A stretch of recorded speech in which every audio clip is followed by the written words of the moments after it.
Olá, estimados professores de língua portuguesa da rede pública estadual, das redes municipais e das redes privadas do estado de Mato Grosso.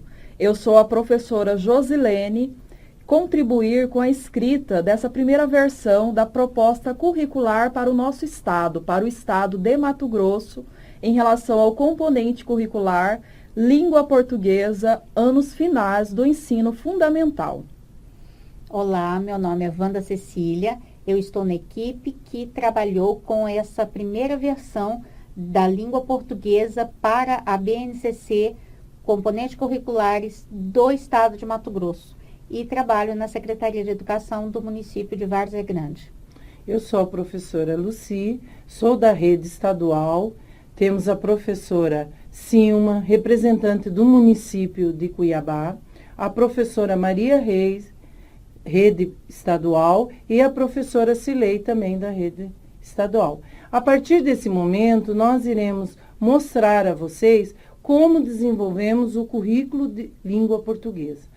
As perspectivas, as propostas, como que esse ensino poderá propiciar um avanço na qualidade do ensino. A princípio, iremos abordar o currículo de língua portuguesa, iniciando desde as concepções históricas até a avaliação, passando tudo detalhadamente, esclarecendo tudo que for necessário para a leitura desse documento. O slide inicial, eu vou abordar as concepções da língua portuguesa. Eu fiz um aspecto, primeiro, histórico, a princípio, tratando desde os PCNs até a Base Nacional Comum Curricular. Qual é a perspectiva? Nesse período, nós temos uma perspectiva para o ensino de língua portuguesa e enunciativa discursiva. O que traz isso? Isso vai trazer uma nova abordagem para o ensino da língua portuguesa, apesar de ser uma nova releitura, uma nova concepção que vem desde Bakhtin até a atualidade. Então, qual é o aspecto? O aspecto é o estudo dos gêneros discursivos. Quais as contribuições da língua portuguesa para os anos finais do ensino fundamental? O aprendizado de uma língua, especialmente da língua portuguesa, dá ao indivíduo o direito de conhecer sua cidadania, de exercer sua cidadania. Não há como falar em cidadania sem falar em língua portuguesa.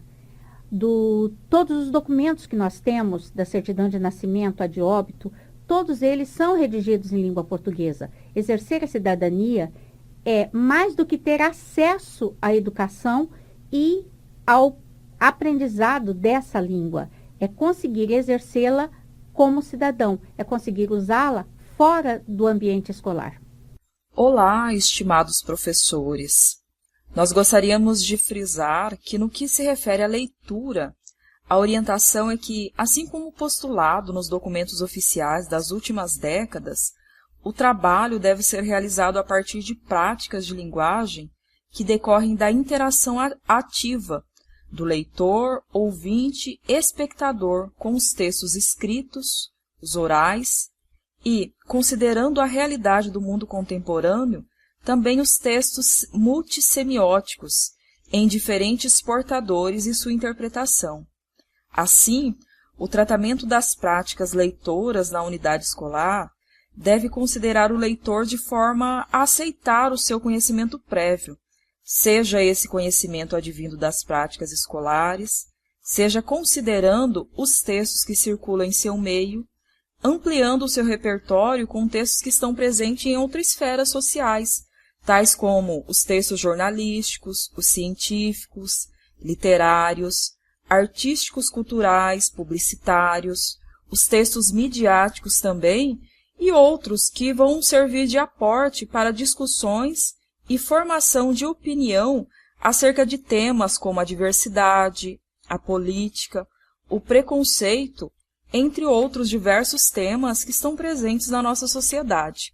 Enfim, assim como na BNCC, essa proposta curricular para o nosso estado busca enfatizar que o professor deve proporcionar condições para que o estudante entre em contato com textos que vão lhe permitir o estabelecimento de relações e sentidos, tanto no texto quanto na própria vida desse estudante.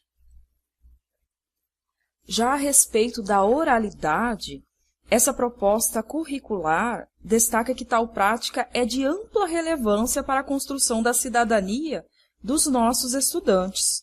Por isso, a orientação é que nós, professores, realizemos o trabalho com a oralidade de modo significativo e com as atividades que possibilitem a formação integral dos nossos estudantes, de forma reflexiva sobre as condições de produção, tanto dos textos orais, que circulam em diferentes mídias e campos da atividade humana. Por isso, a produção dos textos orais e a compreensão dos efeitos de sentidos provocados pelos usos dos recursos linguísticos e multissemióticos deverão conduzir os alunos aos princípios que regem o funcionamento da nossa língua, da língua portuguesa, considerando o interlocutor e possibilitando o uso adequado da fala nas diversas situações de comunicação das quais os nossos estudantes participam diariamente. Dando continuidade aos esclarecimentos em relação a essa prévia da proposta curricular que elaboramos para o nosso Estado, esclarecemos que, em relação ao trabalho com a escrita, essa proposta curricular orienta que o processo de ensino e aprendizagem da escrita, em toda a educação básica, ele deve ser realizado a partir de projetos e planejamentos que tenham como foco a valorização de uma escrita autoral. Esta deve ser constituída no processo de interação, relacionando as práticas de linguagem, tanto do texto escrito quanto do texto oral e do multissemiótico, conforme a própria BNCC apresenta. E ela ainda enfatiza que é possível, por exemplo, construir um álbum de personagens famosos, de heróis e heroínas ou vilões e vilãs, produzir, por exemplo, um almanaque que retrate as práticas culturais da comunidade, narrar fatos cotidianos de forma crítica, lírica ou bem-humorada em uma crônica, comentar e indicar diferentes produções culturais por meio de resenhas, ou descrever e avaliar e recomendar ou não um game em uma resenha, um gameplay, um vlog, divulgar conhecimentos específicos por meio de um verbete, de enciclopédia digital colaborativa, relatar fatos relevantes para a comunidade por meio de notícias, cobrir acontecimentos ou levantar dados relevantes para a comunidade por meio de uma reportagem, expressar posição em uma carta de leitor ou um artigo de opinião, denunciar situações de desrespeito aos direitos humanos por meio de foto-reportagem, fotodenúncia, poema, micro-roteiro, dentre outros. Portanto, o trabalho desenvolvido nesse viés, ele possibilitará que o aluno produza uma escrita autêntica, criativa e, ao mesmo tempo, autônoma. Assim, é essencial que nós, professores de língua portuguesa, tenhamos a clareza de que o desenvolvimento das práticas de produção de textos, ela deve abranger dimensões interrelacionadas às práticas de uso e reflexão da língua. No entanto, vale ressaltar que o trabalho com a escrita, ela não deve partir do nada, ou seja, simplesmente solicitar que o aluno produza um texto, como a famosa redação sobre as férias, que sempre é solicitada no primeiro dia de aula. Mas antes de solicitar que o aluno elabore uma produção escrita, é necessário que nós, professores, levemos para a sala de aula modelos de gênero discursivo que será trabalhado, para que os estudantes eles realizem leituras, debates, emitam pontos de vista em relação ao assunto trabalhado, que eles analisem a estrutura do gênero que está sendo trabalhado, que ele de fato reconheça o gênero no todo, que ele tenha um conhecimento aprofundado do gênero. E somente após todo esse processo, os alunos sejam orientados sobre as estratégias de produção, isto é, eles sejam auxiliados por nós, professores, no desenvolvimento das habilidades de planejamento, revisão, edição e reescrita do texto, que é a avaliação dos textos que eles mesmos produzirem, considerando a adequação destes ao contexto em que esses textos forem produzidos, ao modo escrito ou oral, imagem, estática ou em movimento, a variedade linguística e ou as semioses apropriadas ao contexto em que o texto for produzido, os enunciados envolvidos, o gênero, o suporte, a esfera e o campo de circulação, a adequação à norma padrão, entre outras. Dessa maneira, o trabalho realizado durante todo esse processo possibilitará que, de fato, exista a correlação entre as práticas de uso e reflexão da língua. Na BNCC, a gramática volta a ocupar lugar de destaque. É possível evidenciar que a análise de documentos, da fala, da escrita, ela exige um certo conhecimento da língua formal. E esse conhecimento, que durante muito tempo esteve relegado a um segundo plano, volta com força a ser vivenciado na BNCC. Não basta repassar regras gramaticais. Esse procedimento não leva à reflexão. O que se quer é que o aluno, hoje, pense a respeito do que está produzindo, por que fala, como fala, quando fala, usando, sim, todas as normas da gramática, que, quer queira ou não, estão dentro daquilo que se fala. Uma das grandes novidades da BNCC é a educação literária, que é o texto, o desvelar do texto. Até algum tempo, nós víamos no livro didático pequenas partes do que é um texto. E agora, a proposta é que a escola volte a estimular a leitura, lembrando que desde os anos iniciais isso é feito com a leitura de leite. Mas quando entram nos anos finais, é basicamente esquecido toda a educação literária. O que a base faz é retomar isso, dizendo, olha, a gente precisa ler. E ler pode ser um prazer. Ele deve ser um prazer. E é isso que a gente vai fazer agora com a BNCC. Essa é a proposta. A BNCC apresenta a possibilidade do ensino de língua portuguesa na perspectiva dos campos. O que isso proporciona? Desenvolve uma ampliação dessa prática e direcionamento de novas experiências em situações comunicativas. O primeiro campo é o campo jornalístico mediático. O que ele vai apresentar? Ele vai apresentar as questões linguísticas discursivas e semióticas. Ele vai propiciar a argumentação, a persuasão, considerações práticas da vida contemporânea.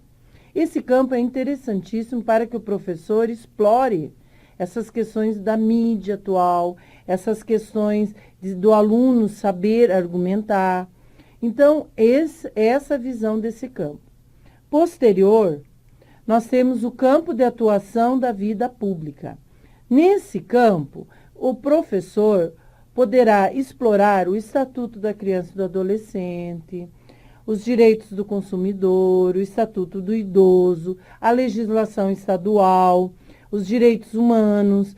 Esse campo, a questão da diversidade, as questões indígenas e quilombolas, esse campo da vida pública, o professor vai poder propiciar aos alunos um conhecimento, uma argumentação, uma análise dos direitos, dos deveres. Esses gêneros discursivos vão propiciar um avanço no conhecimento dele como cidadão. No campo das práticas de estudo e pesquisa, é o gênero didático expositivo. Nesse, o professor pode explorar os gêneros que vão trabalhar a questão da oralidade, a questão da leitura e da pesquisa. Muito interessante esse campo, proporcionará ao estudante ser protagonista. No campo artístico-literário, ele vai trabalhar a questão da literatura, que já foi abordada anteriormente pela educação literária. O interessante é que a base trouxe esse campo artístico-literário, porque não é só no ensino médio que o professor vai explorar a literatura, mas sim dá início já no ensino fundamental. Posterior, nós vamos apresentar as principais alternativas metodológicas que nós estamos propiciando ao professor conhecer essas metodologias novas e procurar desenvolver uma qualidade maior no ensino da língua portuguesa, como também conhecer o seu estudante, chegar mais próximo dele, desses gêneros da contemporaneidade. Digamos, a cultura digital que se encontra hoje. Bom, com a intenção de esclarecer como deve ser organizado o trabalho articulado entre as unidades temáticas, nós vamos apresentar alguns procedimentos metodológicos. Quanto aos multiletramentos, nós sabemos que a sociedade está se transformando dia a dia. A internet trouxe muitas mudanças. Então, novos caminhos estão sendo conduzidos, já que as necessidades de aprendizagem não são mais as mesmas. Então, nós introduzimos um novo cenário de hábitos e valores. Para que a sociedade atual funcione, é preciso que nós trabalhemos com a diversidade de linguagens que nós temos aí à nossa disposição. Os multiletramentos fazem parte disso. Em relação aos novos letramentos, professores, nessa proposta curricular, nós buscamos esclarecer que o trabalho desenvolvido em sala de aula, na atualidade, por meio da teoria dos novos letramentos, ela nos desafia em relação à maneira tradicional de se ensinar e aprender na escola regular, principalmente no que se refere ao ensino da nossa disciplina, a disciplina da qual lecionamos, a língua portuguesa. Isso porque essa teoria apresenta como foco as práticas sociais das quais nós estamos envolvidos diariamente, e os nossos alunos mais ainda, de maneira especial aquelas que estão presentes no meio tecnológico. Assim, nós podemos, por exemplo, fazer uso da ferramenta YouTube e outros sites de vídeo para desenvolvermos um trabalho em que possibilite aos estudantes criarem e compartilharem vídeos caseiros, divulgar trabalhos como remix, tutoriais, ampliação da possibilidade de escrita colaborativa e multiautoral por meio de ferramentas online e de produção textual, como o Google Docs. Por isso, na teoria dos novos letramentos, a prática convencional de leitura e escrita e as multimodalidades deve ser desenvolvida por meio de um trabalho que articule o encontro de diferentes ontologias e epistemologias, na base da renegociação crítica de sentidos, apontando para os processos criativos e éticos, configurando horizontalidades nas relações e não somente as verticalizações, como costuma ocorrer. Isso porque, em pleno século XXI, novas formas de aprendizagem surgem também constantemente, conclamando a todos nós a uma nova agenda educacional. Nessa lógica, o conhecimento ele jamais está centralizado. Os novos letramentos, eles trazem como destaque essa lógica, que o conhecimento jamais está centralizado, e sim distribuído. E por esse motivo, as práticas de autoria, elas são compartilhadas e colaborativas, como também a inteligência ela é desenvolvida de forma colaborativa, e não mais de modo individual, particularizado. No entanto, é importante nós ressaltarmos que o êxito da inclusão da tecnologia na sala de aula, ele está muito além da simples aquisição ou acesso a equipamentos de última geração, equipamentos tecnológicos, porque é necessário principalmente que nós, professores, estejamos preparados para interagir com um novo tipo de mentalidade que a maioria dos estudantes, dos nossos alunos, possui atualmente, a mentalidade da Web 2.0. Em outras palavras, dispor da mentalidade Web 2.0 é permitir que o processo de ensino-aprendizagem de língua portuguesa, por meio dos novos letramentos, ocorra considerando a lógica do cyberespaço, o qual é descentrado, aberto e fluido. Então, nesse sentido, é importante destacar que nós, professores, devemos, mesmo que não tenhamos muita habilidade com o uso das novas tecnologias, com o mundo digital, nós temos o dever de buscarmos conhecimento, porque se nós permanecermos somente com a mentalidade Web 1.0, dificilmente nós conseguiremos desenvolver o trabalho por meio da teoria dos novos letramentos, que exige que tenhamos a mentalidade Web 2.0, que é a da qual os nossos alunos, os estudantes da atualidade, possuem.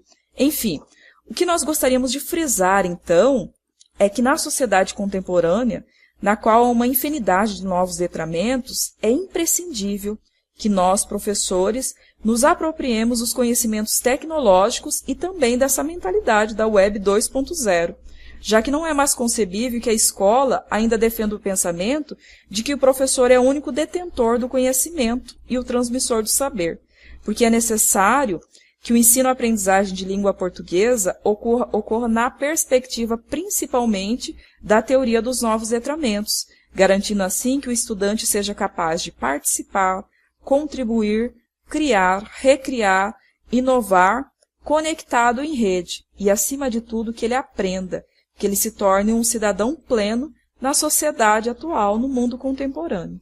Em relação ao letramento digital, estimados professores, lá na fundamentação teórica dessa proposta curricular, a nossa intenção foi enfatizar que nós não podemos ignorar a questão de que, na atualidade, nós vivenciamos uma reconfiguração social a partir das mudanças que a evolução cada vez maior das técnicas traz para o nosso cotidiano.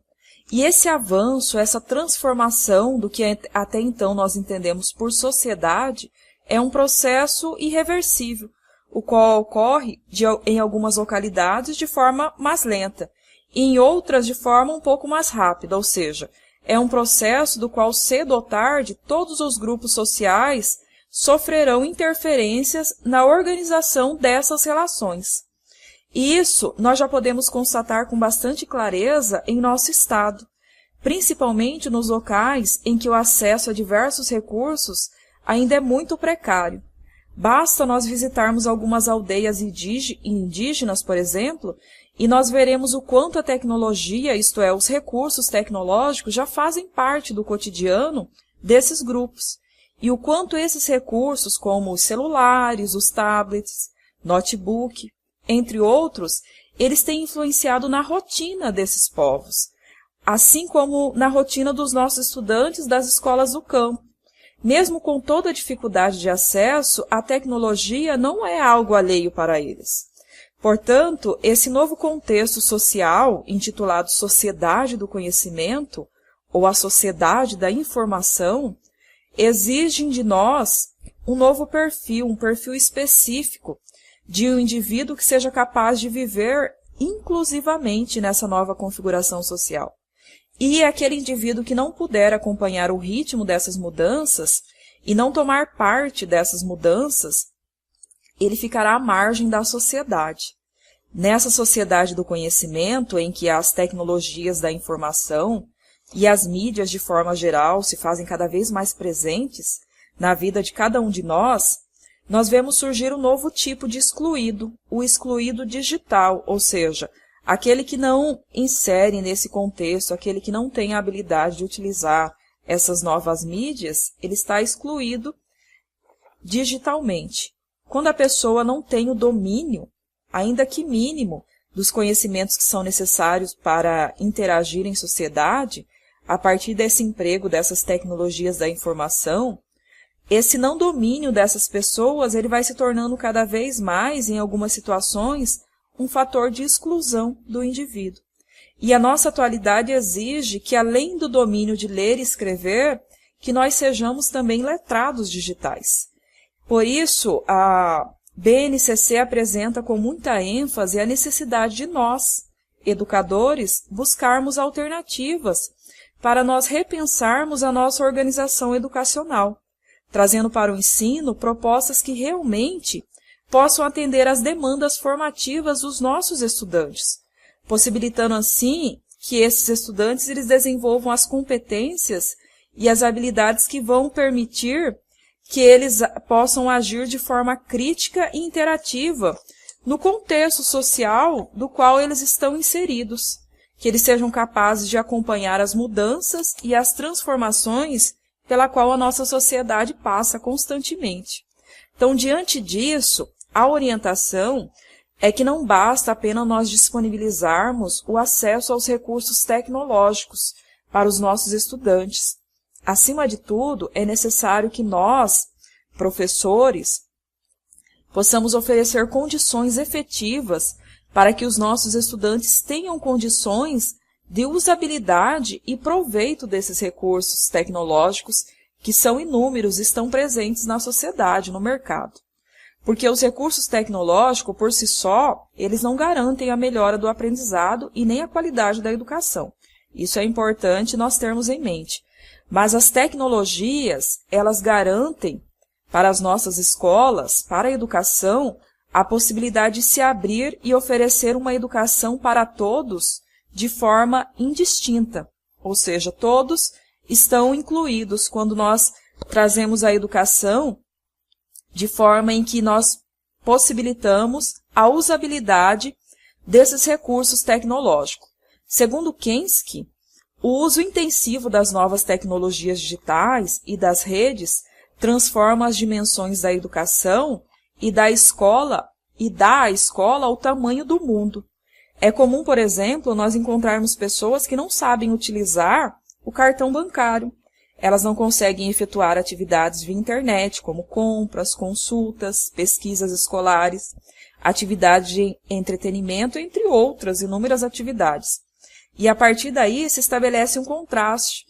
Cada vez mais, esses serviços que são oferecidos, ou até então só são possíveis de serem efetuados por meio do uso dos recursos tecnológicos, como computador, internet, telefone, porém o número de pessoas incapazes de realizá-lo, usando esses recursos, ainda é muito grande. Então essa é uma situação que precisa ser modificada, e cabe à escola contribuir para que essa realidade mude. Então, nessa perspectiva, a proposta curricular do nosso Estado, em consonância com a BNCC, deixa bem claro e traz com muita ênfase que o uso das tecnologias da informação na educação, ele deve ocorrer de forma efetiva, principalmente nas aulas de língua portuguesa. Por isso é imprescindível que nós levemos para a sala de aula essas tecnologias da informação que estão presentes na nossa sociedade, porque isso aponta para uma redemocratização da nossa escola, da educação, e também para ampliação do raio de ação e para uma maior inserção dos nossos estudantes, o que, sem dúvida, é um recurso válido no combate à exclusão social e na transformação da escola em um instrumento de inclusão digital. Então, essa é a nossa intenção, essa é a nossa proposta, esse foi o nosso objetivo ao escrever essa parte em relação aos letramentos digitais. A interdisciplinariedade também como uma alternativa metodológica, eu coloquei a princípio um poema de João Cabral de Melo Neto, que ele vai estar esclarecendo e facilitando a compreensão do que é interdisciplinariedade. Ao vocês lê-lo, vocês vão compreender como se encaixa isso num trabalho, numa didática de sala de aula. Esse poema remete à importância dos desenvolvimentos das práticas pedagógicas. Se o professor estiver apto e querer e se propor a uma nova perspectiva de ensino, ele vai utilizar a interdisciplinariedade. Ela vai facilitar esse conhecimento. É um dos melhores recursos como intervenção pedagógica para o ensino de língua portuguesa. Ao retratar esse poema, vocês vão estar compreendendo melhor o que é interdisciplinaridade. Segundo Ivani Fazenda, convida para uma nova visão do processo educativo escolar a partir do diálogo entre as três formas de conhecer que envolve a interdisciplinaridade, saber, saber fazer e saber ser. Na BNCC, foi-nos dada a oportunidade de trabalhar a literatura. Para o estado de Mato Grosso, nós resolvemos buscar a implantação ou a implementação da literatura produzida em Mato Grosso. É claro, a gente vai continuar olhando toda a literatura produzida no Brasil, mas especificamente aquela produzida em Mato Grosso.